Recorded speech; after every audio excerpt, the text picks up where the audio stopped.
Yeah. Clarify. Clarify. Clarify. Tadi when you talk, you leave it up to the PKR to choose, PKR president to choose the candidate in Permatang Power, correct? Yeah. Okay. Pasal itu memang seat PKR lah. So kebiasaannya dia orang akan pilih calonnya, of course lah, sebaik-baiknya memaklumkan dan mendapat persetujuan dan sokongan yang sepenuhnya lah daripada rakyat-rakyat. Tapi ianya hak PKR. Statement saying that. Okay, sorry. The parliament speaker has issued a statement saying that the seat will only, his parliamentary constituency will only expire when in 14 days from the date of the conviction, provided that he has not filed the pardon. And how long will it take for the so if he files the pardon within the 14-day window period, how long will it take? I have no idea. I'm not sure whether they will file a pardon, and I think that they will not do anything that will imply that that can be seen to be an admission of guilt, right?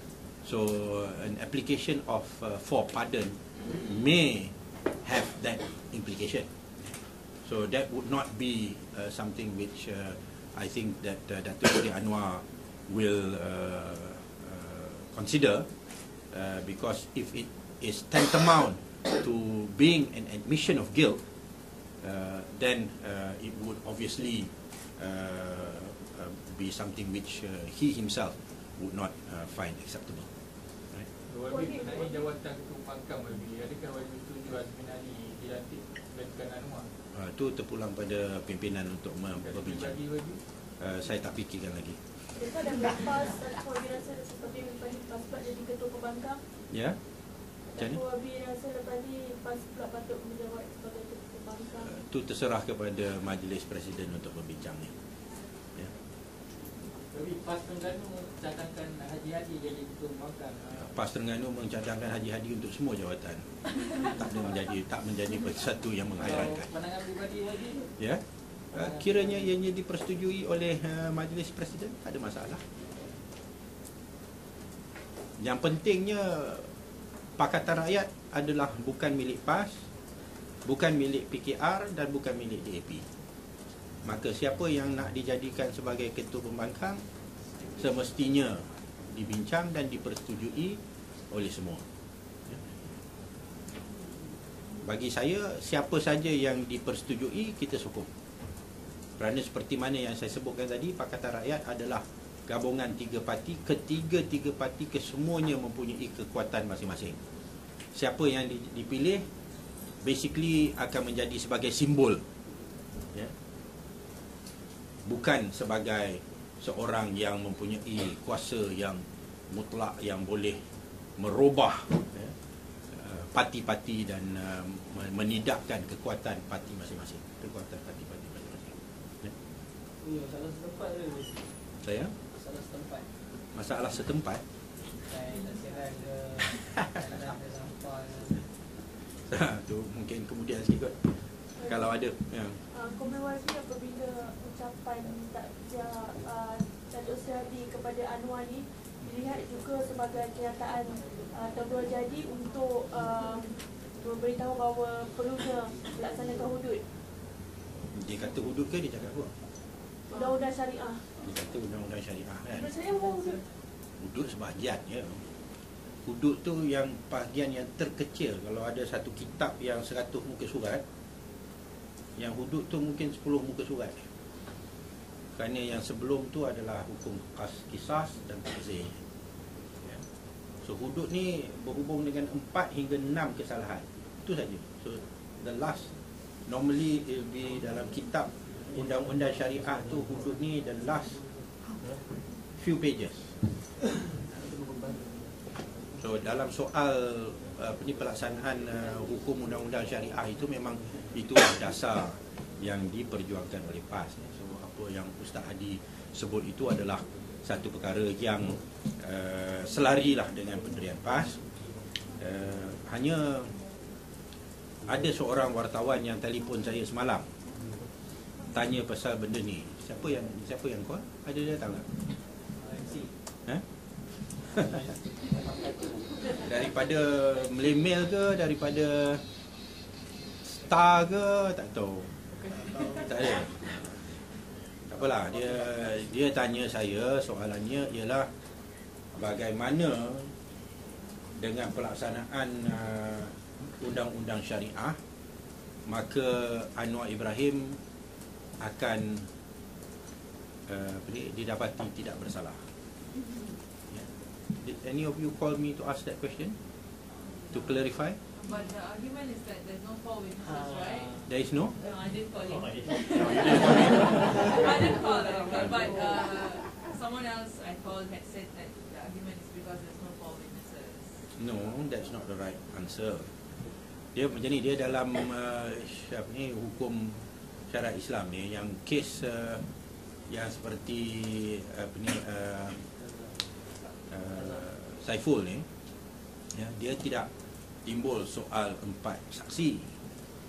Kerana yang persoalan 4 saksi itu ialah dalam kes penzinaan yang dilakukan oleh si A dan si B, dan yang membuat aduan adalah si C. The third party is making the aduan, bukan the first or the second party. Lalu oleh kerana yang third party yang membuat aduan, maka dia memerlukan 4 orang saksi, pasal he is not, he is not the first or the second party. Dalam kes rogol ataupun kes liwat yang secara paksa yang kononnya berlaku dalam kes Saiful, maka persoalan 4 orang saksi itu tidak timbul kerana yang membuat aduan adalah the first party, or the second party lah. I don't know which one, the first or second, right? But I suppose in this one, the first party lah, dia yang mangsa. Lalu dalam kes yang seperti itu, sememangnya bukti-bukti yang lain seperti DNA, seperti bukti-bukti dikasari dan sebagainya akan diguna pakai. Dan itulah sebabnya di dalam enactment Kanun Jenayah Syariah Kelantan, kes rogol tidak lagi diletak di bawah hudud, tetapi diletak di bawah takzir. Ya. So hukum takzir ini adalah hukum yang Allah serahkan kepada kebijaksanaan manusia untuk takzir. TA'ZIR, ya. Yang mana kebanyakan daripada civil law ni ataupun criminal law yang ada sekarang ini boleh dijatuhkan di bawah ataupun dimasukkan di bawah takzir, ya. So bukti-bukti yang seperti mana yang digunakan sekarang ini akan juga diguna pakai, ya. Tetapi hanya apa yang disebut oleh Datuk Seri Presiden, bahawa kalau undang-undang syariah itu dilaksanakan, maka Datuk Seri Anwar Ibrahim akan didapati bersalah, presupposes ataupun mengambil kira bahawa masyarakat Islam dengan kesadaran Islam telah juga wujud sebelum syariat itu dilaksanakan, ya. Maknanya dalam kes yang seperti itu, hakim-hakim pun akan merupakan individu-individu yang telah dari segi kepribadian mereka merupakan orang-orang yang warak dan bertakwa, ya. Kerana kalau dalam sistem perundangan Islam ni, kalau hakim yang kaki botol ke, kaki perempuan ke, dia dan jahat, akhlaknya tak baik ke, dah memang dah kena ditolak, ya. Kalau nak pilih hakim-hakim dalam mahkamah syariah, mesti orang-orang yang berilmu, yang bertakwa, ya, yang takut akan kesan daripada keputusannya. Maka kita jangan tengok dari segi dia punya legal framework, undang-undang dan peraturan semata-mata, tetapi orang-orang yang diberikan jawatan, ya, di dalam sistem perundangan Islam itu sendiri akan dilihat dari segi syakhsiah dan kepribadian mereka. Maka mereka ni seharusnya tidak akan tunduk kepada campur tangan eksekutif. Ya, undang-undangnya mungkin tak banyak beza dari segi karinah ataupun bukti yang diperlukan, ya.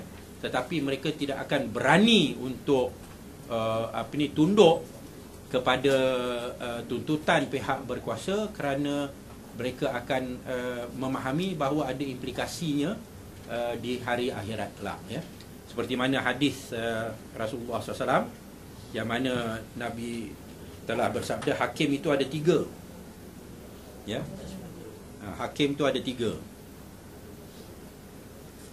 2 hakim masuk neraka dan 1 hakim masuk syurga. Yang hakim yang pertama yang menghukum tidak mengikut keadilan dan dia tahu ianya salah, dia masuk neraka. Satu lagi hakim, dia pun buat keputusan yang tak betul, kerana kejahilannya, dia pun masuk neraka. Hanya hakim yang menentukan berdasarkan kepada yang kebenaran saja yang masuk syurga, ya. Maknanya dalam budaya perundangan dan kehakiman dalam Islam itu yang dimaksudkan oleh Datuk Seri Presiden, perundangan Islam tu ada, dan jenis manusia yang menjadi sebagai hakim-hakim juga mestilah orang-orang yang penuh integriti dan tidak akan sanggup untuk tunduk, kerana mereka tahu bahawa kalau mereka tunduk, ya, lebih-lebih lagi bila dah umur pun dah 60 ke atas, ya, kubur pun dah duk memanggil, ya, mereka tidak akan sanggup menggadaikan kedudukan di akhirat itu untuk nak memenuhi kehendak pemerintah. Itu yang Datuk Seri Presiden maksudkan, ya, bahawa kewujudan rangka perundangan yang adil dan individu-individu yang bersikap tegas mempertahankan keadilan, ya. So it's not the question of the 4 witnesses alone, yeah, it's a question of the system and the people who would be selected.